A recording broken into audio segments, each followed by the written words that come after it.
Nicolás, además de todos esos retos de el analfabetismo, la conectividad, el agua, la energía, esto es tecnológico, pero esto necesita gente, esto necesita líderes. La inteligencia artificial es una herramienta. ¿Dónde y cómo asegurar esos líderes en un país como el nuestro? Pues a ver, yo creo que, y lo más importante, Gustavo, es que el líder es cada uno de nosotros. La verdad es que la posibilidad de la democratización de la inteligencia artificial en lo que consiste es que cada uno de nosotros, siendo un analfabeta digital, puede aumentar, mejorar, añadir y complementar aquellas competencias que le hacen falta por cuenta de la inteligencia artificial. Es decir, como lo dice Juan, al estilo de lo que mencionaba José Fernando más temprano, hoy el costo marginal de la inteligencia es cercano a cero.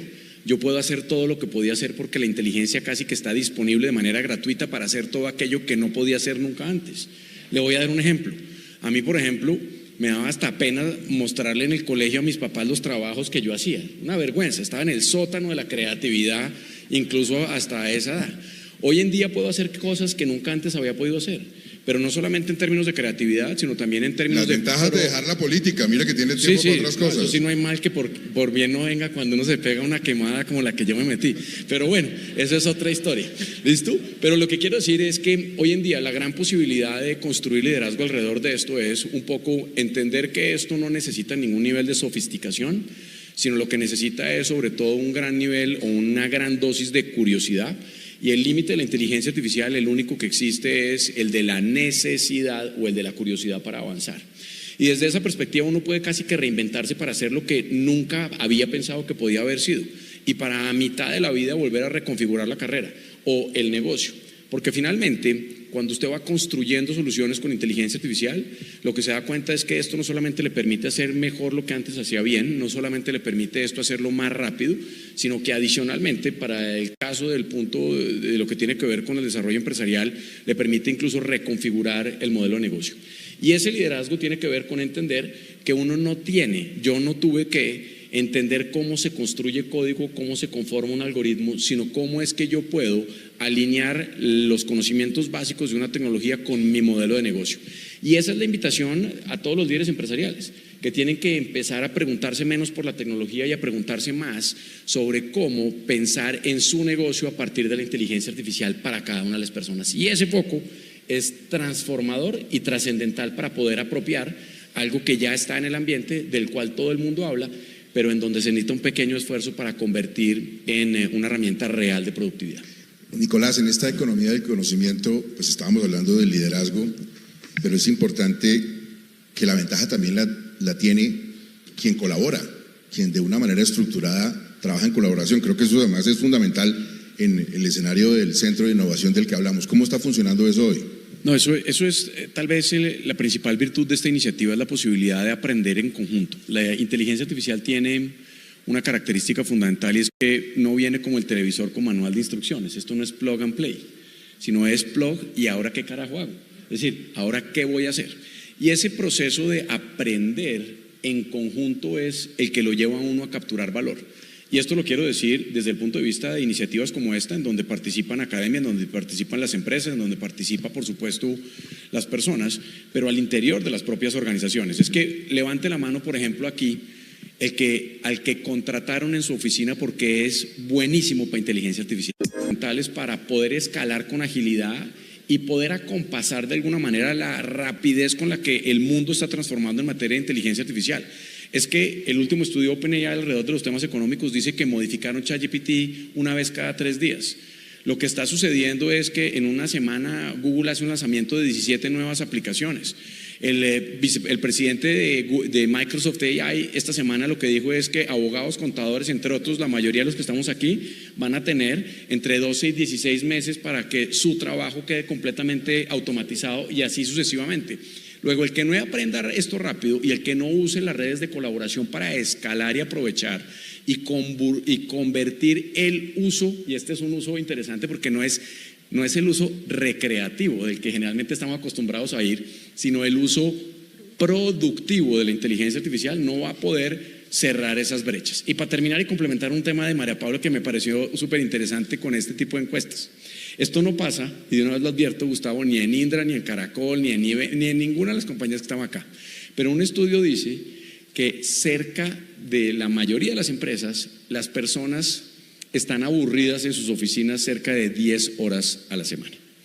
Adivine por dónde hay que empezar a automatizar tareas, a quitarle lo que le aburre a la gente en su trabajo, volverlo automático y volver casi que a reconstruir lo que se denomina el Employee Value Proposition, la propuesta de valor de cada uno de los empleados también a partir de la inteligencia artificial, en donde la gente ya no va a ir aburrida a la oficina, sino va a ir feliz otra vez a darle valor a su trabajo. Luego, las dimensiones de la IA en términos de colaboración son extraordinarias, en términos de productividad sin límite, y lo único que uno necesita honestamente es la motivación suficiente para entender que uno puede transformarse rápidamente con inteligencia artificial para ser más productivo, pero también de verdad para ser mucho más feliz.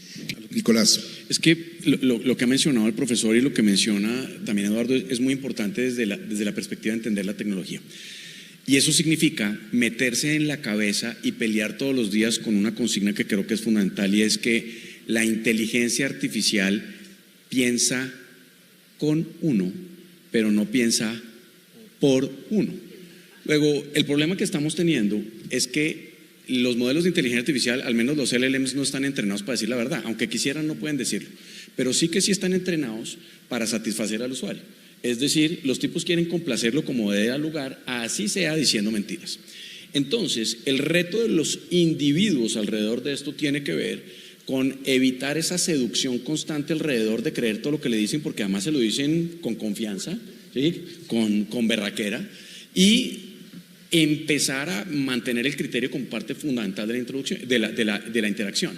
Y por eso lo que Ernesto finalmente dice de una manera muy potente es que cuando uno usa modelos de inteligencia artificial no puede pensar que no tiene que pensar, sino tiene que pensar el doble, entre otras cosas para saber para qué. Y es probablemente un autoexamen que uno se puede hacer. Digan ustedes para qué usan inteligencia artificial, a ver si es que lo que hacen es rotando de aplicación en aplicación, usándolo como si fuera Google y preguntándose, bueno, es que no se me ocurre qué puedo hacer. Pues sí, doctor, lo que le ha faltado es sentarse a pensar cómo usted desagrega en tareas lo que hace y en qué de esas tareas usted necesita criterio, para lo cual no le servirá IA, y en aquellas para las cuales usted sí puede encontrar un espacio de usar inteligencia artificial. Y entonces ahí sí arranca el proceso de experimentación sistemática y práctica, mida qué es lo que genera y se va a dar cuenta que en un mes usted fue capaz de ahorrar 3, 4 o 5 horas alrededor de determinado proceso. Otra vez, la inteligencia artificial piensa con uno, pero no piensa por uno. La IA no le va a decir en dónde aplicarla, ni para qué, ni qué valor, ni cuál es el indicador de logro alrededor de su uso.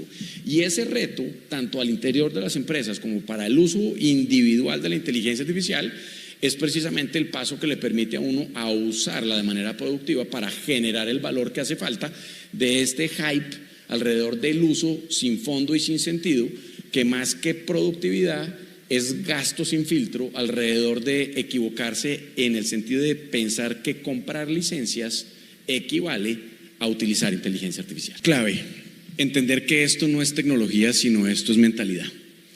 Y les voy a dar, si ustedes creen que el primer uso de la gente en inteligencia artificial es para hacer correos, documentos y demás, están equivocados. El primer uso es cogerlo como terapista personal. ¿Listo? El primero productivo aparece en el 8 y el 9, esto de acuerdo en foro de Reddit, que es para echar código y para corregir código. Para hacer correos electrónicos, por ahí aparece en el número 19. Y para pimponear ideas en el 44. El número 33 es para hablar con los muertos. La gente está haciendo robots para hablar con alguien que se murió y volver a interactuar con alguien que ya murió. Y no le quiero decir, doctor Gustavo, que es el número 69. Cuidado. El 69 es para intercambiar ideas a través de focus groups. ¿Listo? Pero en el número 90 está, por ejemplo, la idea de maridar comidas con vinos. Piense ¿usted le preguntaría eso a Axel? ¿Por qué le está preguntando a una máquina que nunca se ha comido un taco ni se ha tomado un vino con qué marida una comida con un vino? Y esto lo que refleja es que la frontera de esta tecnología es completamente distinta a las anteriores, y por eso hay que aproximarse a esto no desde el punto de vista tecnológico, sino desde el punto de vista del mindset.